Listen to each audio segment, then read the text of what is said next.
estejam bem, com muita saúde, muita força, fé, esperança, para que as coisas possam chegar a um bom caminho, a um bom resultado, né? Bom, o nosso momento de reflexão eu venho trazendo hoje através do Evangelho segundo o Espiritismo, pela segunda vez, porque no vídeo passado eu também falei a respeito dele.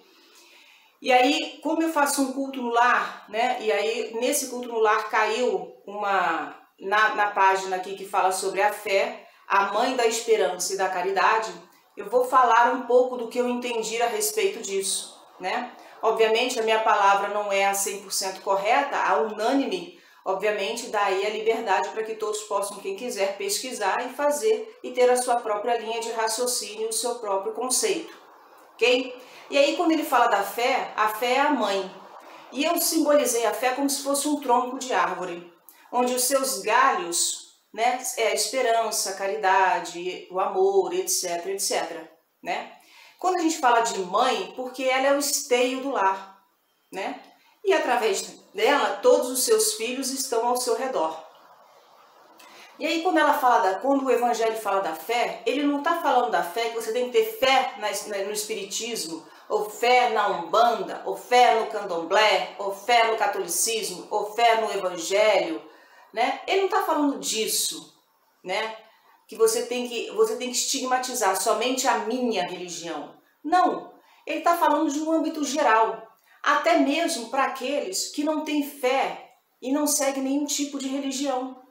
Porque mesmo que você que não segue nenhum tipo de religião, você tem fé. Aí ele fala assim, como? Simples. Vamos supor que você não siga nenhuma religião. Você não acredita em Deus, em Buda, em Jeová, em Oxalá, qualquer outro nome que seja, que eu só consigo até agora pensar nesses, né? Tudo bem, não tem problema. Você tem fé em você que você vai conseguir passar no concurso público. Você tem fé em você que você vai conseguir um emprego. Você tem fé que você está com Covid-19, mas que você vai seguir o tratamento à risco e que você vai conseguir se curar. Essa é a fé que balança você, que move você, que faz você acordar de manhã cedo para conseguir um emprego, faz você acordar de manhã cedo para empreender, já que o seu negócio fechou devido à pandemia. Essa é a fé. E eu não estou falando de Deus, não estou falando de Buda, de Oxalá, do espírito que for. Não estou falando. Eu estou falando de você, daquilo que move dentro de você, que faz você levantar de manhã. E não tem tempo ruim, como a gente costuma dizer. Pode estar chovendo, pode estar nublado, pode estar ensolarado, pode ser aquele final de semana em que as praias estão liberadas e você poderia estar na praia. Você está lá, investindo em você. É isso que eu estou dizendo. É essa fé que eu falo. E essa fé, ela tem que ser uma fé raciocinada.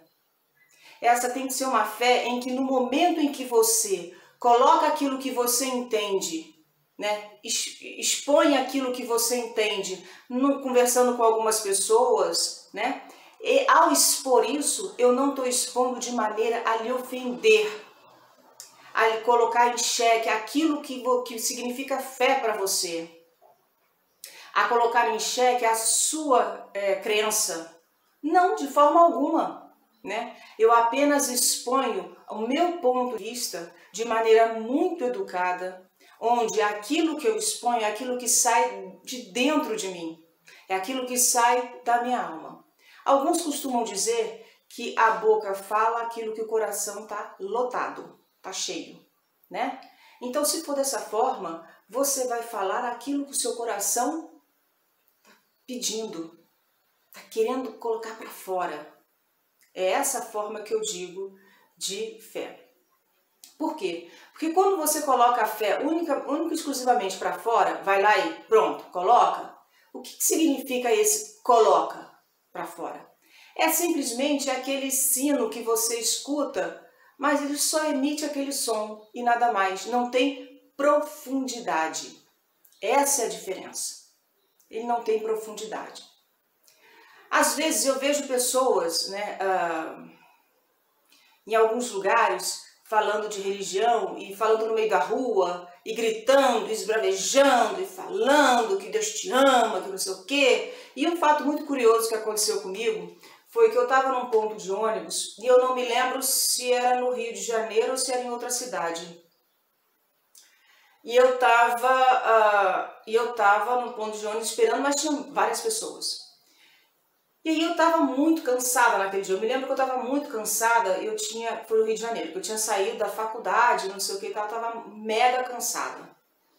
E aí eu estava esperando o ônibus chegar e tinha um senhor que ele entregava aqueles papeizinhos, Jesus te ama, Jesus vai voltar, que não sei o que, aquela coisa toda.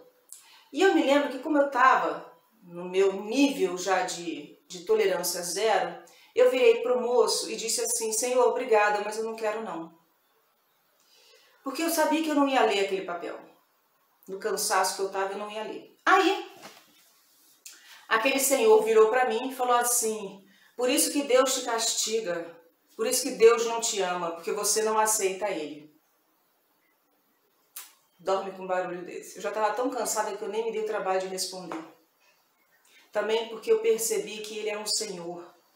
E Ele sentia a necessidade daquilo. E eu não sinto a necessidade de expor e de impor a minha crença para ninguém. A crença que eu cultivo dentro de mim, ela é a minha planta, que eu rego todos os dias e que eu aprendo todos os dias. Bom, enfim.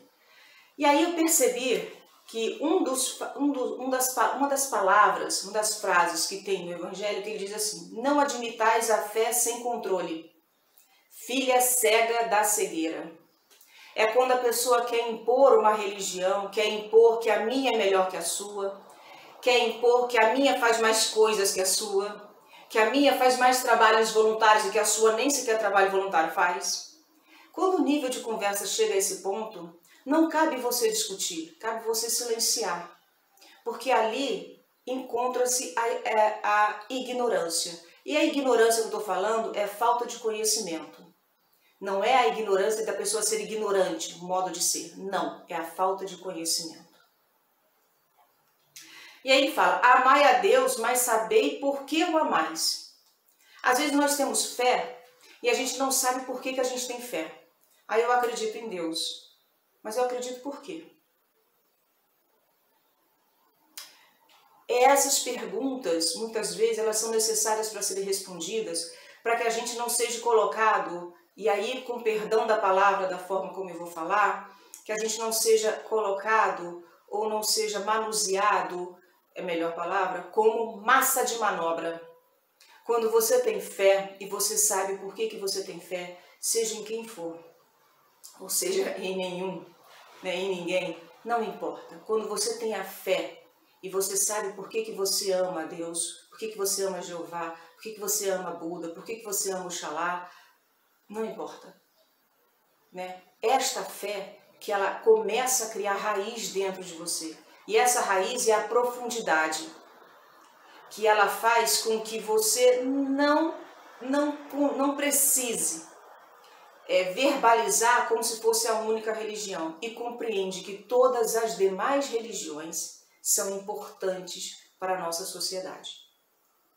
Quando ele fala, crede em suas promessas, mas sabei porque nelas credes. Se eu acredito em Deus, vamos dar um exemplo, se eu acredito em Deus e eu sei por que eu acredito em Deus, quando eu converso com Deus na minha intimidade e eu sei que Ele me ouve, porque Ele tem paciência, tem que ter, Porque eu falo mesmo, Deus tem paciência comigo, porque na forma como eu converso com Ele, e a forma como eu coloco a minha tristeza, a minha angústia, a minha dor, mas também a minha alegria, a minha satisfação, eu tenho certeza que Ele não me criou para ficar o resto da minha vida aqui,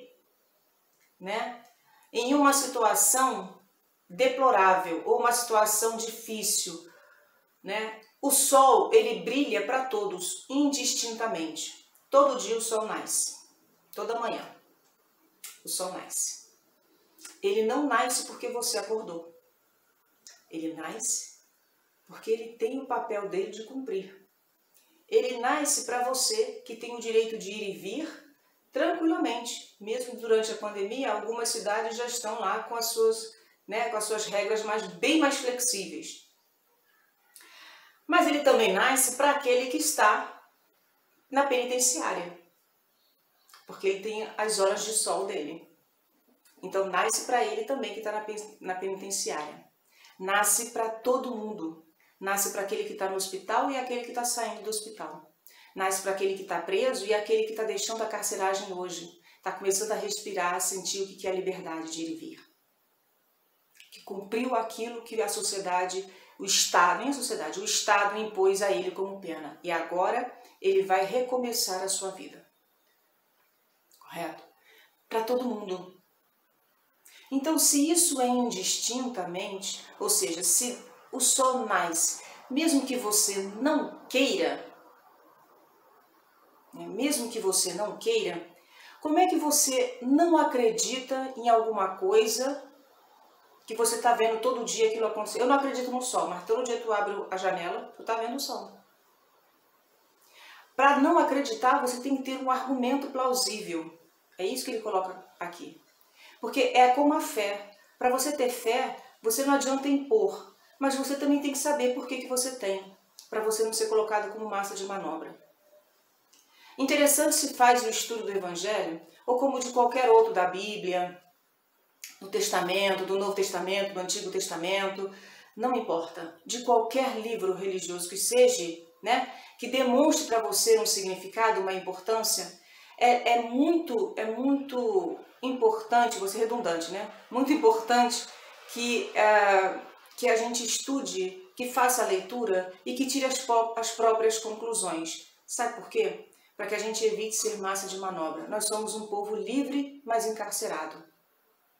Nós somos um povo brasileiro livre, mas encarcerado. Livre porque a gente, tirando a pandemia, nós temos o nosso direito de ir e vir. E encarcerado porque muitos não têm acesso aos livros, à educação de qualidade. E se tornam massa de manobra. É o que mais nós estamos vendo por aqui, no nosso país. Massa de manobra. E infelizmente, enquanto a gente ficar achando que baile, festa o tempo todo é a vida que a gente escolhe, que tem que ser para o resto da vida, a gente vai continuar sendo massa de manobra. Então pense com carinho na fé que vocês têm e constrói ela de forma bem profunda, dela criar raiz. E essa raiz não é deixar você imóvel como uma árvore que criou raiz, fica ali, não pode ir para lugar nenhum. Não. É ela se estender, ela crescer, se ampliar e fazer a sombra para todos aqueles que estão ali necessitando de conhecimento. Para trazer um lugar confortável, com ar puro, uma sombra gostosa, para que a gente possa adquirir conhecimento que não ocupa espaço, mas que infelizmente nem todos têm acesso. Eu desejo milhões e milhões e milhões e milhões de coisas boas para todos nós, não só aqui no Brasil, mas para qualquer parte do mundo. Que possamos trabalhar a nossa fé durante a pandemia, que possamos acreditar na nossa capacidade, que possamos acreditar que somos pessoas incríveis e que a gente vai vencer. Acredite. Um forte abraço a todos.